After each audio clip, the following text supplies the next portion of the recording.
Imagine this. You're walking through a barren stretch of land. No towns or villages in front of you, just the vastness of the land. But then you see something in the distance. A strange glow. It's a glow coming from the earth itself. Strange as it sounds, that's what you would find in the middle of the Karakum Desert in Turkmenistan. And that fire has been burning for over 50 years.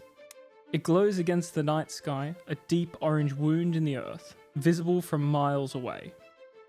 Flames roar from the center nearly 70 meters wide, licking the edges of a pit that seems almost unnatural, like something that doesn't belong on this planet.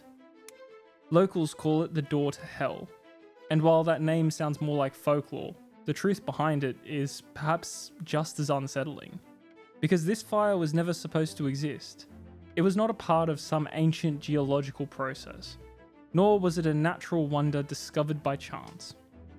It was the result of a mistake, one made during the height of the Cold War, and deep inside one of the most secretive states on Earth.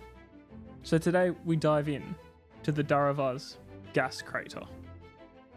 Now, to understand how this happened, you have to begin with the Soviet Union. In the mid-20th century, Turkmenistan was not an independent country, but a Soviet republic.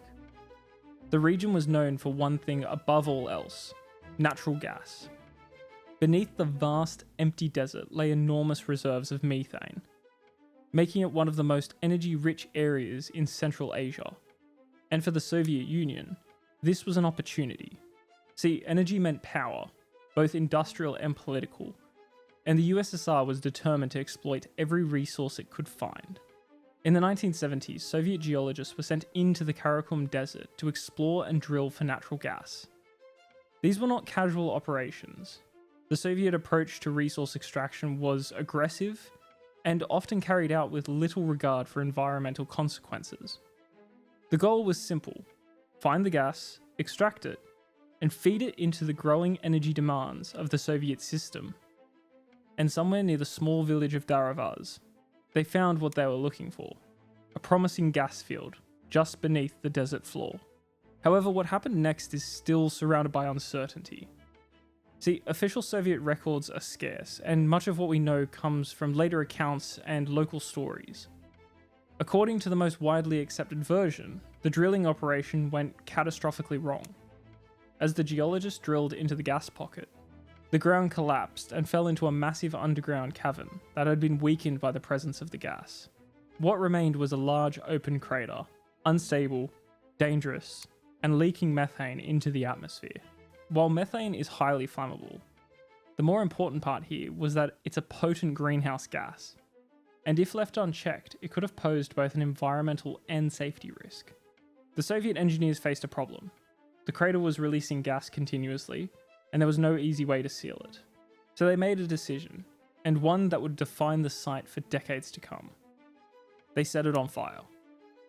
The idea was simple: if the gas was burning, it wouldn't spread to the surrounding environment. The engineers believed that the fire would consume all the available methane in a matter of days, perhaps even a week at most. Once the gas was gone, the flames would die out, and the problem would be resolved. It was a temporary solution to a temporary problem. Except it wasn't. Days passed, then weeks, then months, and the fire, it didn't go out. The engineers had underestimated the scale of what they were dealing with. The gas field beneath the crater wasn't a small, isolated pocket. It was a much larger reserve. And as the methane continued to rise from below, the flames continued to feed on it, sustaining themselves indefinitely. And what had been intended to be a short-term fix had become a permanent phenomenon. And so the crater continued to burn. For years it remained largely unknown outside the region. Turkmenistan, still under Soviet control, was not a place that welcomed foreign attention. The Karakum Desert itself was remote, difficult to access, and sparsely populated. And the crater became something of a local curiosity, an eerie glowing pit in the middle of nowhere, known to those who lived nearby, but largely invisible to the outside world. It was, however, after the collapse of the Soviet Union in 1991, Turkmenistan became an independent nation. Slowly, the country began to open, at least in limited ways. Today, it's still known as one of the most repressive authoritarian countries in the world, And let's remember that the world still contains North Korea, so... Anyway, it's with this gradual opening that the Darvaza Crater started to gain international attention.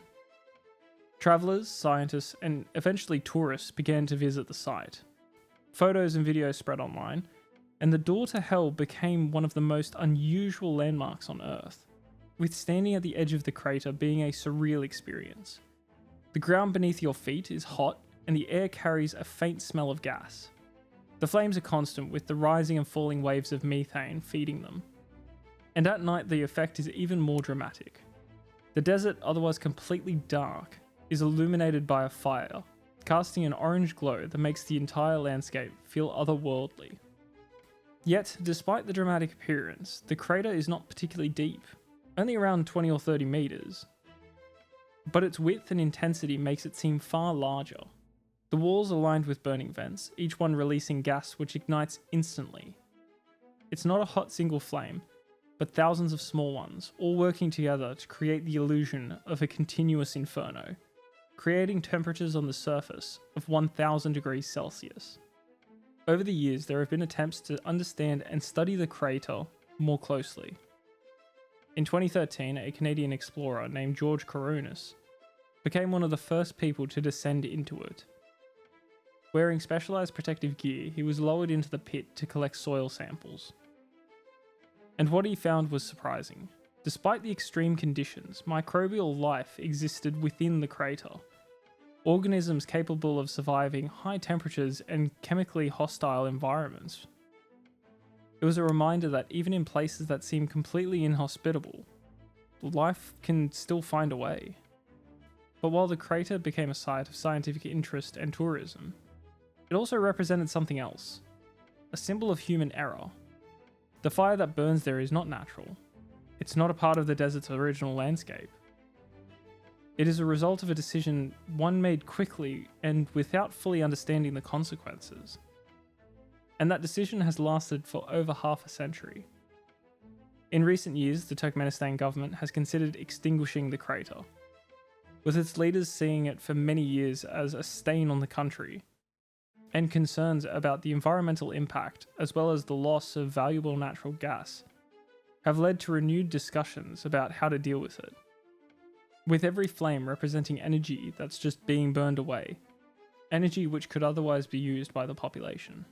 However, extinguishing the fire is not simple, nor is it cheap. The same factors that allow it to burn for so long make it so difficult to stop. The gas supply is deep, continuous, and not fully mapped, and any attempt to shut it down would require careful planning, significant resources, and a willingness to take risks. One that just hasn't occurred. And so for now, the crater continues to burn, with it becoming one of the largest tourist attractions in the country. The Darvaza Gas Crater exists in a strange space between accident and attraction, between environmental concern and cultural curiosity. For some, it's a reminder of the Soviet Union's industrial ambitions and for unintended consequences of that era. For others, it's simply the most fascinating place on Earth, a natural-looking phenomenon that is anything but natural. And what makes the Darvaza Gas Crater so compelling is not just its appearance, but what it represents. It's a moment frozen in time, a decision made decades ago that continues to shape the present. And it challenges our understanding of control, of how we interact with the environment, and of how our small actions can lead to long-lasting outcomes. In a way, the door to hell is not just about fire. It's about the limits of human planning. The Soviet engineers who ignited the gas likely believing they were solving a problem they could never have imagined that would still be burning more than 50 years later, and becoming one of the most recognizable landmarks in Central Asia. So if you found this interesting, please do like and subscribe, even consider leaving a comment. It really is appreciated. And thank you for watching. I'll see you in the next one.